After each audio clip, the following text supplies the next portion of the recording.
Thank you very much, Mr. President. Ladies and gentlemen, good evening. Assalamu alaikum. Lovely to see you all here tonight. We are having a very entertaining night, are we not, with some very interesting things being said from the other side of the house tonight. Let me begin by saying, as a Muslim, as a representative of Islam, I would consider myself an ambassador for Islam, a believer in Islam, a follower of Islam and its Prophet.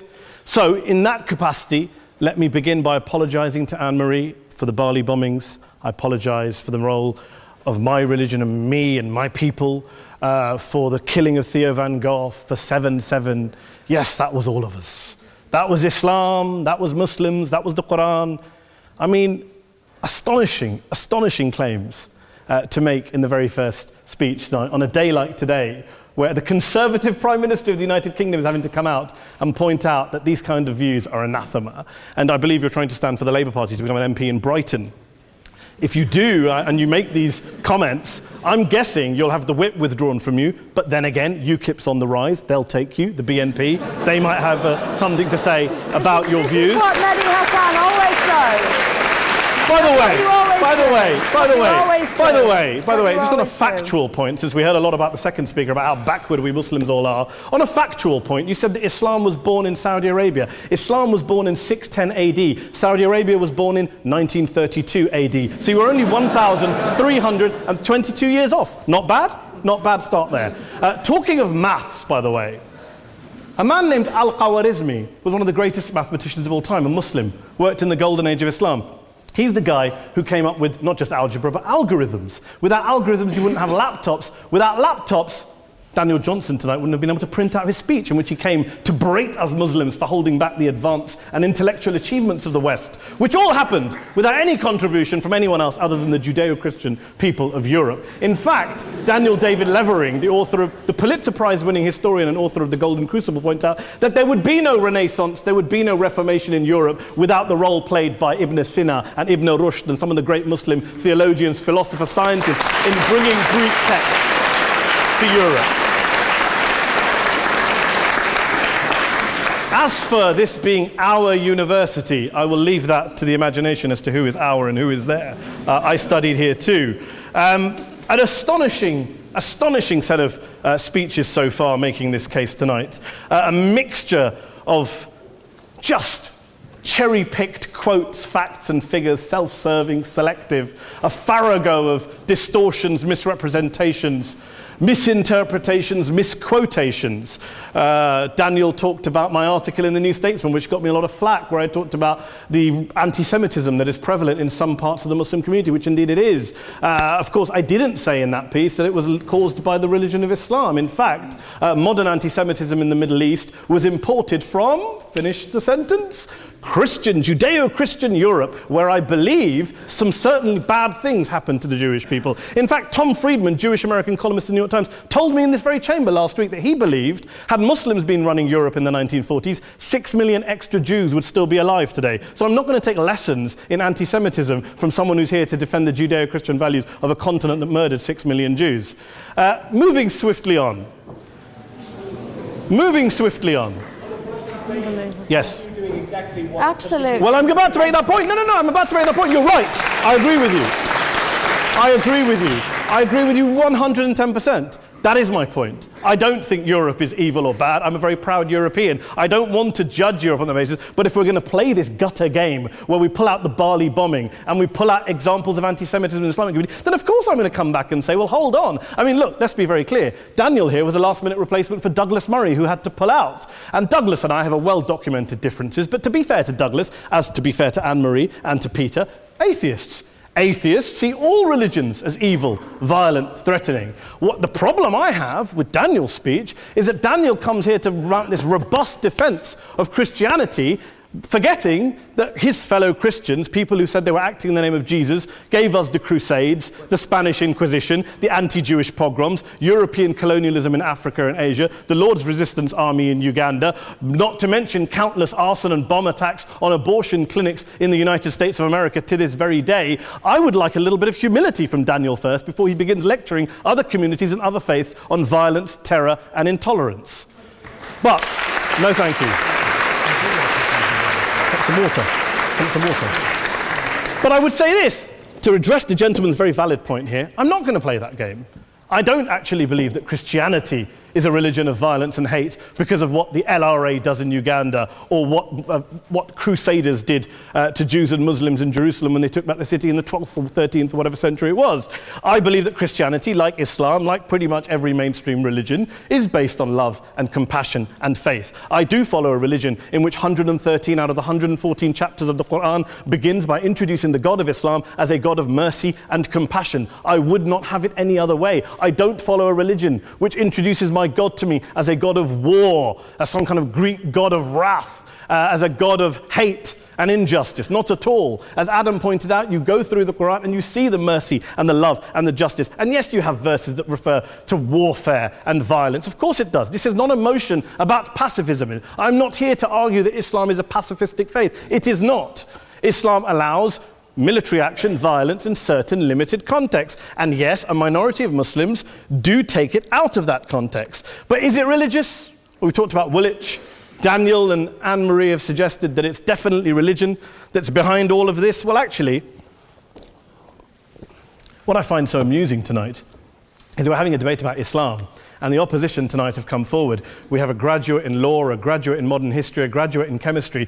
And, you know, I admire all of their intellects and their abilities, but we don't have anyone who's actually an expert on Islam, a scholar of Islam, a historian of Islam, a speaker of Arabic, even a terrorism expert or a security expert or a pollster, let alone to talk about what Muslims believe or think. Instead, we have people coming here, putting forward these views, putting forward these sweeping opinions. Listen to Professor Robert Pape of the University of Chicago, one of America's leading terrorism experts, who, unlike our esteemed opposition tonight, studied every single case of suicide terrorism between 1980 and 2005, 315 cases in total. And he concluded, and I quote, "There is little connection between suicide terrorism and Islamic fundamentalism or any of the world's religions. Rather, what nearly all suicide terrorist attacks have in common is a specific secular and strategic goal to compel modern democracies to withdraw military forces from territory that the terrorists consider to be their homeland." And the irony is, when we talk about terrorism, the irony is that the opposition and the Muslim terrorists, the Al-Qaeda types, actually have one thing in common, because they both believe that Islam is a warlike, violent religion. They both agree on that. They have everything in common. Osama bin Laden would be nodding along to everything he's heard tonight from the opposition side. He agrees with them. The problem is that mainstream Muslims don't. The majority of Muslims around the world don't.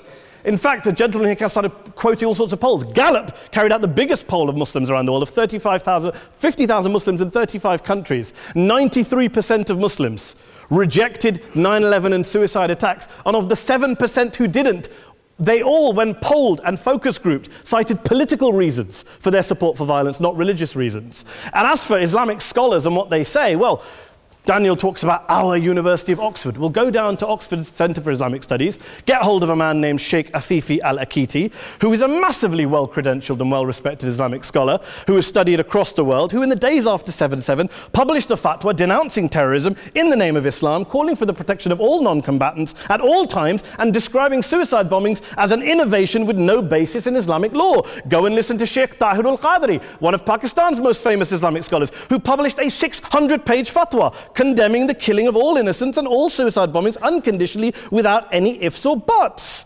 There's nothing new here. This is mainstream Islam, mainstream scholarship, which has said this for years. You don't go out and kill people willy-nilly in the high street or anywhere else, on a bus or a mall, based on verses of the Quran that you cherry-pick without any context, any understanding, any interpretation, or any commentary. Point of information. Please. Well, it doesn't happen apparently. I didn't say it doesn't happen at all. I never said it didn't happen. I don't blame Islam. Yes, it's a very good point. And a lot of us are campaigning against that. And we're campaigning against it in the name of Islam. We're campaigning against it in the name of various interpretations of Islam. Anne-Marie comes and scares us with her talk of Sharia law. I would like to see the book of Sharia law. It doesn't exist. People argue over what Sharia law is. And you empower the extremists by saying there is only one version. You empower them all. I don't believe you took any interruptions, Anne-Marie, so I think you should stay there for a moment. Several countries. Here's what we're dealing with. Here's what we're dealing with. We are dealing, I took your point. Here we are dealing with a 1400-year-old global religion followed by 1.6 billion people in every corner of the world, a quarter of humanity, of all backgrounds, cultures, ethnicities. And yet the opposition tonight wants to generalize, stereotype, smear in order to desperately win this debate. And here's my question, if we're going to generalize and smear. If, okay, people say yesterday's bombers, and we've got to be careful, there's a trial going on, were yesterday's attackers, motivated by Islam? Big debate. I don't believe they were. Let's say they were. Let's say Faisal Shahzad, the Times Square bomber, was motivated by Islam. Let's assume, for sake of argument, that Richard Reeves, the shoe bomber, was motivated by Islam. If Islam is responsible for these killings, if Islam is what is motivating these people, and Islam is therefore not a religion of peace, a religion of war, then ask yourself this question: why aren't the rest of us doing it? Why is it such a tiny minority of Muslims are interpreting their religion in the way that the opposition claim they are? Let's assume there are 16,000 suicide bombers in the world. There aren't. Let's assume there are for the sake of argument. That's 0.001% of the Muslim population globally. What about the other 99.99% of Muslims who the opposition tonight either ignore or smear? The reality is that the rest of us aren't blowing ourselves up tonight. The reality is that the opposition came here tonight not worried about the fact that me and Adam might pull open our jackets and blow ourselves up tonight because we're followers of a warlike warrior religion which wants to take over Europe and Daniel's university. The issue is this.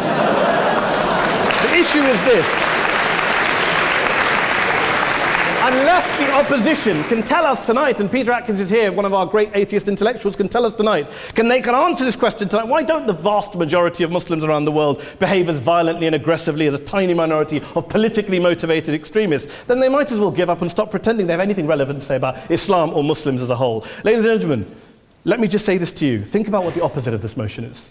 If you vote no tonight, think about what you're saying the opposite motion is. That Islam isn't a religion of peace, it's a religion of war, of violence, of terror, of aggression. That the people who follow Islam, me, my wife, my retired parents, my 6-year-old child, that 1.8 million of your fellow British residents and citizens, that 1.6 billion people across the world, your fellow human beings, are all followers, promoters, believers in a religion of violence. Do you really think that? Do you really believe that to be the case? They say that in the Oxford Union, the most famous debate was in 1933 when Adolf Hitler looked out for the result of the King and Country motion, where they voted against fighting for King and Country, and Hitler was listening out for the result. Well, tonight, 80 years on, there are two groups of people around the world who I would argue are waiting for the result of tonight's vote. There are the millions of peaceful, non-violent, law-abiding Muslims both in the UK, Europe, Asia, Africa and beyond, who see Islam as the source of their identity, as a source of spiritual fulfillment, of hope, of solace.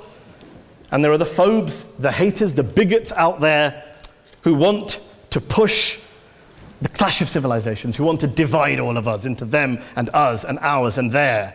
Ladies and gentlemen, I urge you all not to fuel the arguments of the phobes and bigots. Don't legitimize their divisions. Don't legitimize their hate. Trust those Muslims who you know, who you've met, who you hear, who don't believe in violence, who do want you to hear the peaceful message of the Quran as they believe it to be taught to the majority of Muslims, the Islam of peace and compassion and mercy, the Islam of the Quran, not of Al-Qaeda. Ladies and gentlemen, I beg to propose this motion to the House. I urge you to vote yes tonight. Thank you very much for your time.